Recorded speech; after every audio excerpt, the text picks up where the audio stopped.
Good morning. Good morning and welcome to Morning Buzz with the Energy Guys.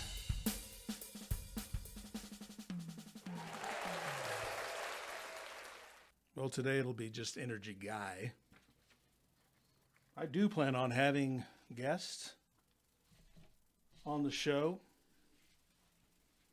but don't have anyone scheduled yet. Can't find any brave enough to get on it. I found plenty of those that are, have faces for radio like me. Speaking of radio, talked a little bit last week about the history of our show, Morning Buzz with the Energy Guys. Again, it was Jason Lindsay, a colleague of mine, the brainchild of ours, and Melanie Ratliff. She was at the radio station at KCOV in Clovis, 99.1 on the dial. Country format, but they were looking for something a little different, and Jason and I had visited their morning show a couple of times and talked about things going on at the company we worked for at the time. I still work for Farmers Electric Cooperative out of Clovis, New Mexico, and we were like, "Hey, this is fun." We got some good feedback from the community. The radio station really appreciated it. They started looking for sponsors. And in no time flat, we had a show. And it was Morning Buzz with the Energy Guys. We put together a Facebook page, which is still active today. We've been adding a little bit on that. But the show went from September 2015 to about September of 2020, 5 years. And then we've basically been on a 5-year hiatus because Jason went to work for someone else and is no longer with the cooperative. He's actually working. He's farming, living his dream. So I hope he gets to listen to the show. We really had a good time between Melanie, Jason, and I. The banter was fun, and I certainly missed that part of it. But we have. I understand we already have a listener, subscriber, all the way out in Ladson, South Carolina, Steve Barleben. Steve is a proud Air Force retired veteran and the father of our IT manager, Glenn Barleben. So I just want to say thanks for listening, Steve, and a big shout out for you, and thank you for your service.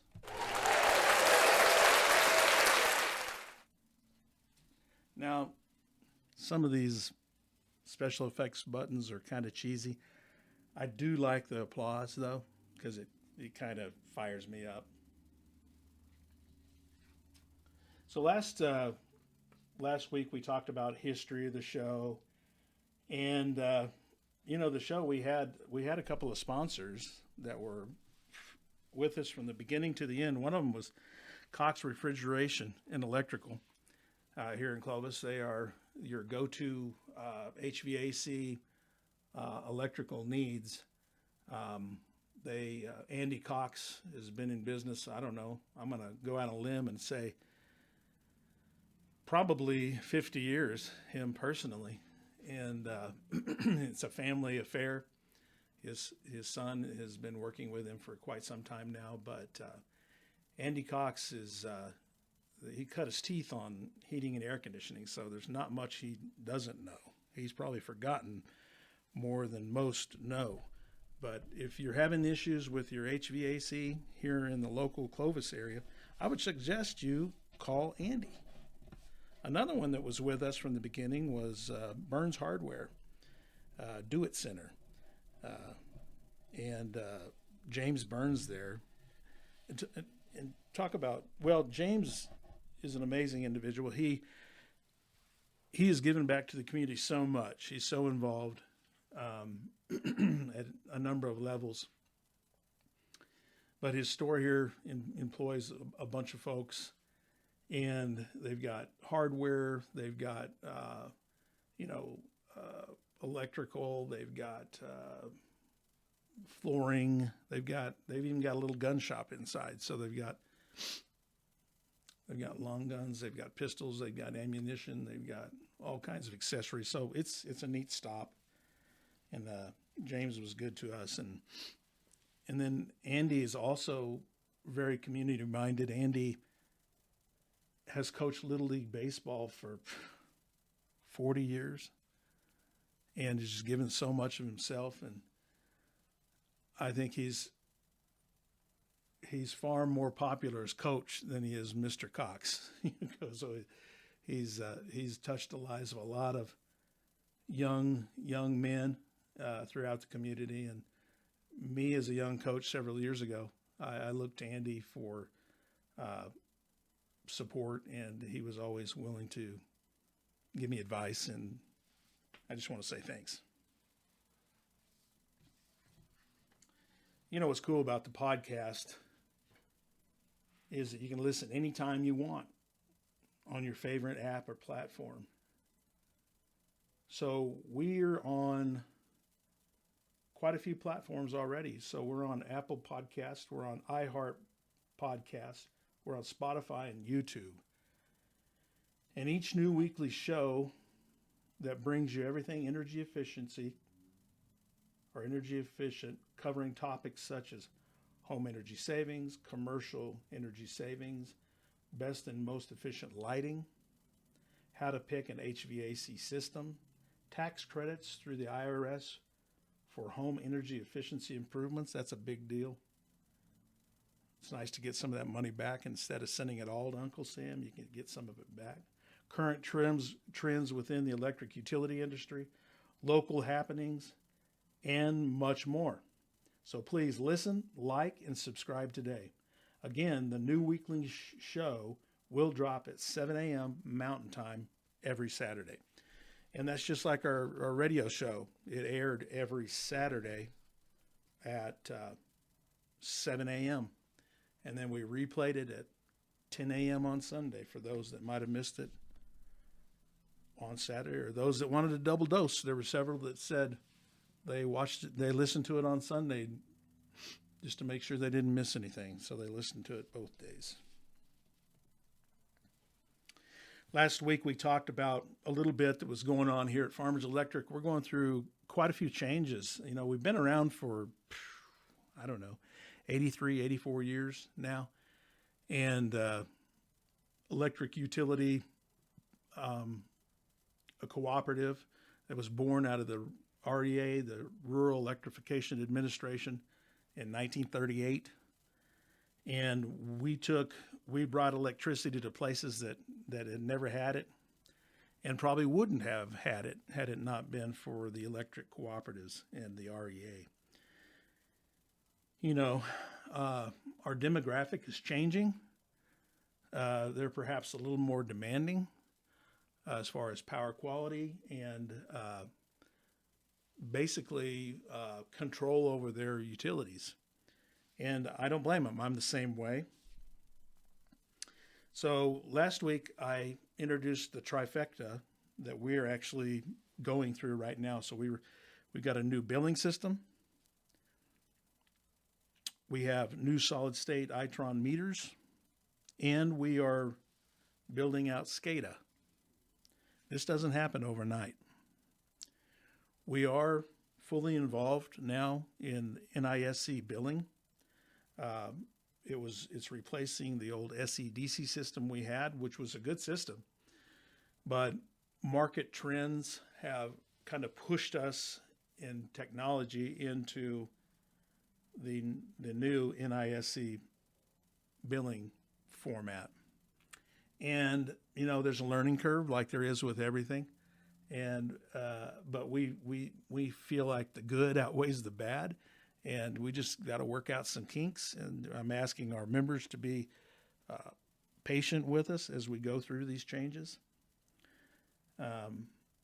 Another part of it is the second part of the trifecta is the new meters. They're solid state communicating meters, very much like the ones we already have deployed. But these collect a little more data that will help the consumer, our member, manage their utilities. and they're slick. I mean, they're real time. You can get real time usage. You can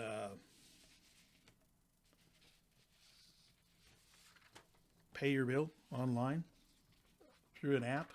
The app is interesting. It's called Smart Hub.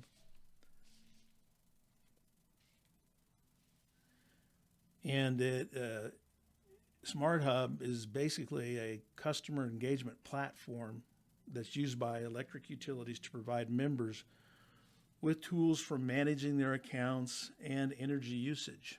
It allows for members to view and pay bills, monitor energy consumption, report outages, and receive notifications.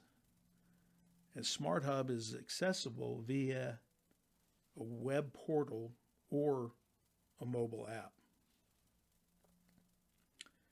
So the mobile app, if you're looking for it, Apple users can go to your Apple App Store and search for Smart Hub.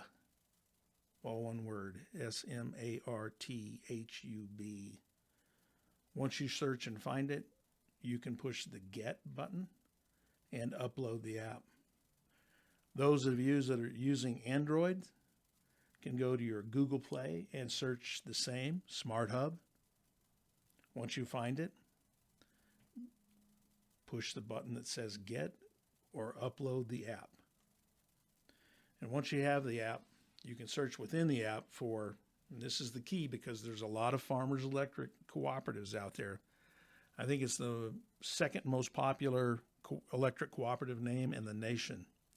And I think last time I looked, there's about 900 cooperatives, but Farmers Electric being probably, likely, the second most popular. The first most popular name of cooperatives is Tri-County. There are more Tri-County electric co-ops than any other name. But so to simplify things, we, in the search area, we have listed Farmers Electric Cooperative, Inc. of New Mexico as, this is what you search for, FECNM. FECNM. Okay, you search simply for that. It stands for Farmers Electric Cooperative New Mexico. That's us. If you already have Smart Hub, you may.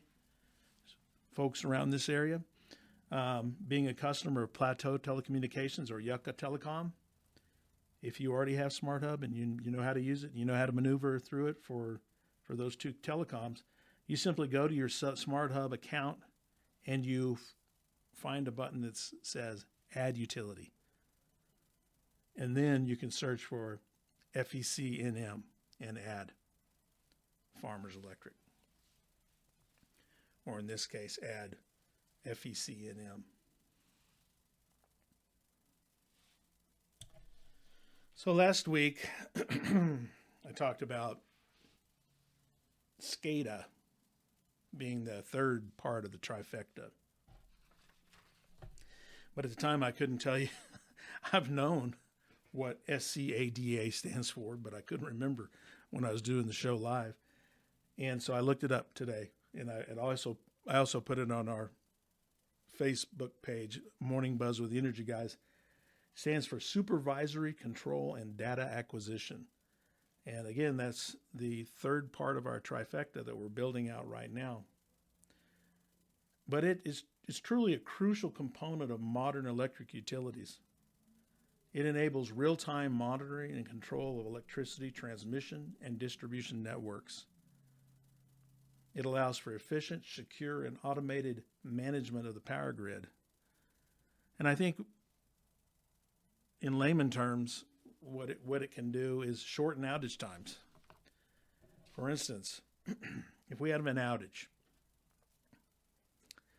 our SCADA system is going to know we have an outage, so we're going to know we have an outage before anybody ever makes a phone call and says they're out of power. That's the beauty of it. It will, not only that, there's a mapping system that goes along with it, and it will show us on our grid. And let me tell you what our grid is. It's hard to believe. This is the Farmers Electric Cooperative in eastern New Mexico, headquartered out of Clovis, New Mexico. We have over 4,000 miles of power line. I mean, that's like here to Toronto, Canada, and back. Now, don't look that up because I may be wrong, but it's close. I mean, that's a lot of overhead power line. And it's difficult when you have a fault and you have an outage. You have a circuit that's opened up and caused an outage.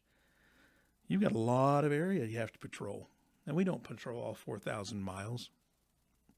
You know, we have breakers that we know are involved, or substation equipment that may be involved. So we can we narrow it down a little bit. But with SCADA, it'll get us within, I don't know, 1/8 of a mile of the fault that caused the outage. And before we even have a phone call from a member letting us know we're out of power, we know about it, and we're calling our servicemen, our linemen in the field, and saying, hey, we show an outage here. Here's where it happened. Here's where the fault is. Here's the equipment that's opened up. Here's what circuits it's on. Here's the circuit it's on out of which subdivision. I mean substation. And it really is going to prove itself very helpful.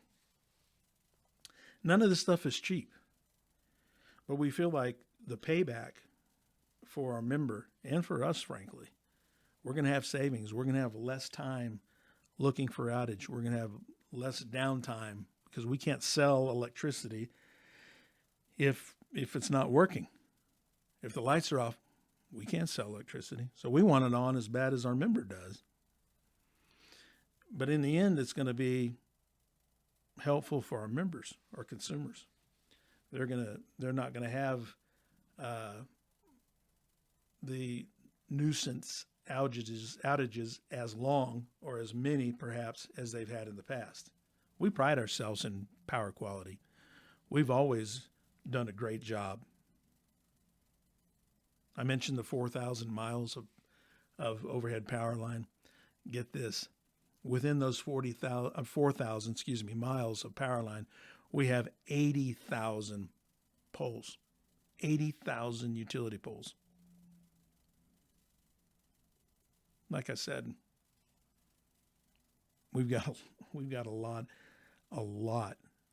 of equipment out there, a lot of exposure, and that's what happens. Folks in a city, in a compact system, they don't have, their electric utility doesn't have the exposure we've got. I mean, we are so exposed to lightning, wind, weather incidents, automobile accidents, farming accidents where they've, broken a pole while they're plowing, or a car's driving out of control. And we just have so many targets out there that, frankly, we're hard to miss. So, yeah, we have outages, exposure to wildlife. We have, birds that nest. Crows build nests. And you know what they build nest out of oftentimes? Baling wire, of all things. 5 years ago or so, the guys brought in a nest that they'd taken off one of our three-phase lines. I think it was up in Quay County somewhere. But it was about 3 feet tall, and it was all, for the most part, baling wire. And it was a big crow's nest. So, yeah, we have a lot to contend with to keep the power on. But we're doing our best, and we're moving forward. And again, I just ask that you be patient with us as we go through these changes. And some of the billing clerks, bless their hearts, they're at their wits' end on this new billing and Smart Hub and trying to learn. And, we've got to go on. We can't shut down for a week and, learn everything. We've got to learn as we go. And it does make for a bit of a challenge, but we're overcoming day by day.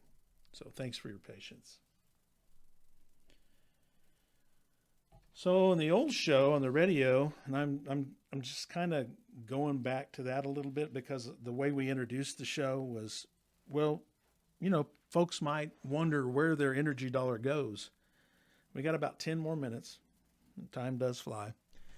But I introduced, or Jason and I introduced the pie chart that we had found, and we thought it fitting. And last week, I told everybody and explained a bit about the biggest user on average monthly is heating and cooling, particularly if you're all electric. Okay. But if you were gas and it was wintertime, that would be a big chunk of your bill also, right? That'd be a big chunk of your gas bill would be heating. But heating and cooling, for the most part, indoor climate is the biggest user on average. And it accounts for 50% of your bill on average. Now, in the summertime, it's 100 degrees outside, right? So it may account for, that month, it may account for 75% of your bill, since your air conditioning is running 18 out of 24 hours, maybe even more. In the wintertime, the same. Last week in January, first week in February, one of the coldest weeks on record, say the temperature's 0, but we have a wind chill of negative 15. Guess what? Your electric heater is going to be using a lot for a long time. And electric heaters, they use quite a bit. For the typical house, they're going to use 15 or 20,000 watts, that heating unit. 15 or 20,000 watts. Now, when in the electric utility industry, we don't talk watts much because those numbers get big fast. So we use kilowatts, which is 1,000th of a watt. Okay? 1,000 watts is 1 kilowatt.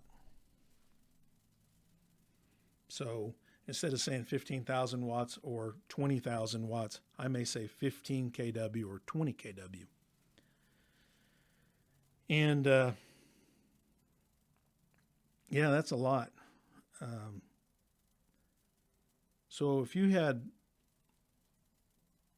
a 20,000 watt furnace, forced air, with ductwork, and it's running for 10 hours, that's going to be 200 or 20 kilowatts for 10 hours, or 200 kilowatt hours because the time element's in there.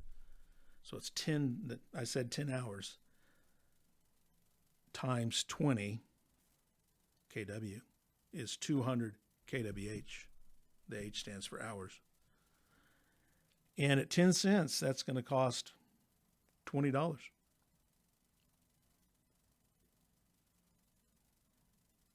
So that you could easily use 200 kilowatt hours in the coldest part of the winter for heating, for just heating. And that cold week or that month, say January and or February, those are going to be the coldest months. And the heating is not going to count for 50%. It's going to count for 75 or 80% of your bill, right? There's a lot of different ways to heat.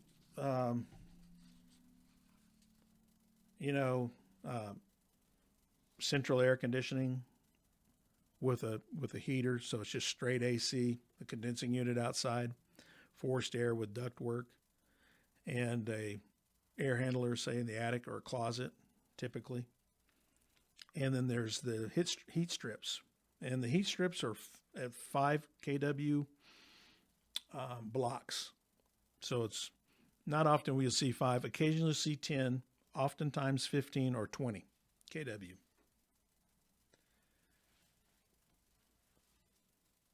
Now there is a heat pump. A heat pump is a condensing unit that has a reversing switch in it that changes the direction of the refrigerant. So in the summertime, it's an air conditioner, that outside unit. And then in the wintertime, it switches or reverses the flow of the refrigerant and it becomes a heater. and they heat for a fraction of what the heat strips do, the heat strip blocks. They will heat a home about 75% of the time in our milder winters, because we do have fairly mild winters, at 5 kW. That's typical of an outdoor condensing unit that's 3.5 to 5 tons in size.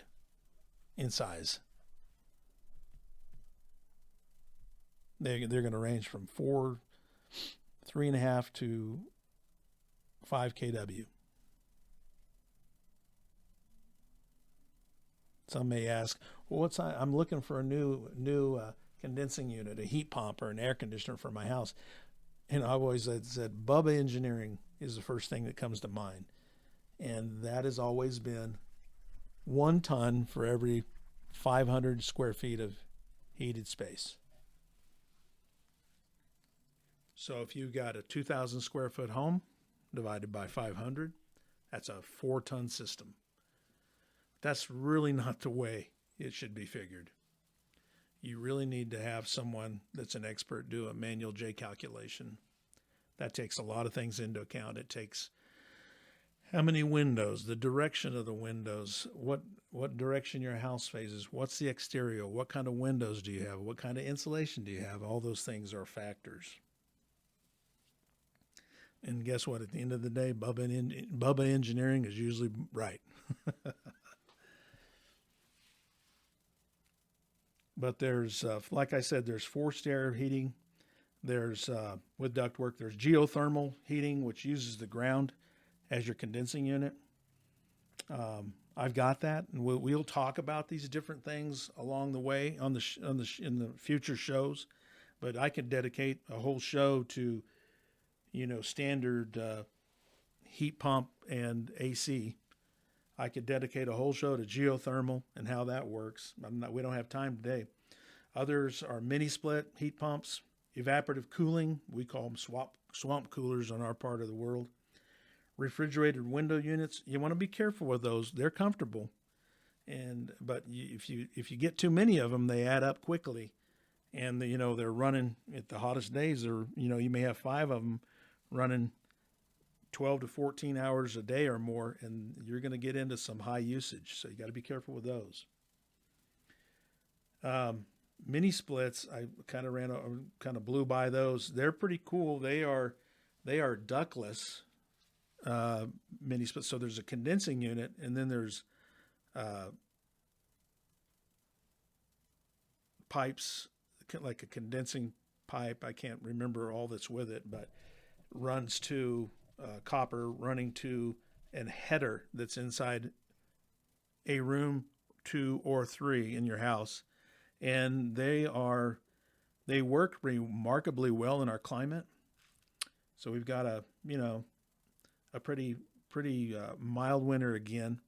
There's not any backup heat in those, so they're actually just using the heat pump portion of it, which again is about 5 kW on an outside condensing unit, but they have proven themselves very comfortable. And there's a lot of folks in our area that go into those. And we've got another thing we're going to talk about on a future show is rebates. We offer a lot of cashback rebates for energy efficiency. So stay tuned. Again, listen to us on your favorite app or platform, and like us and subscribe, and you'll be able to continue to listening for free. And I'm trying to put this information out there that everybody can take advantage of. Another pretty effective type of air conditioning is just a ceiling fan. That comfortable downdraft that you get from a ceiling fan, if it's in the right setting, if you're standing right underneath it, you should feel it blowing down in the summer. In the wintertime, you want it pulling the air up through the room, across the ceiling, down the outside walls. So if the wintertime, if you can stand underneath it and you can feel that downdraft, you don't want that setting. It's in the wrong setting. You need to switch it. And the same in the summertime. If you're standing underneath the fans, you have them on, medium or high, and you can't really feel the air, it's in the winter setting, so you need to switch it. You want to really be able to feel that comfortable downdraft. In the wintertime, you really don't want them blowing hard anyway. You want them to move the air fairly easily through the room so that you don't feel the draft. We're at 30 minutes. I want to talk a little bit about that pie chart again. So we talked about heating and air conditioning. The second piece is water heating, particularly, again, if you're electric water heating. So most water heaters, tank water heaters, are 40 or 50 gallon, and they've got two elements, and they're 4,500 watts each, or 4.5 kW each.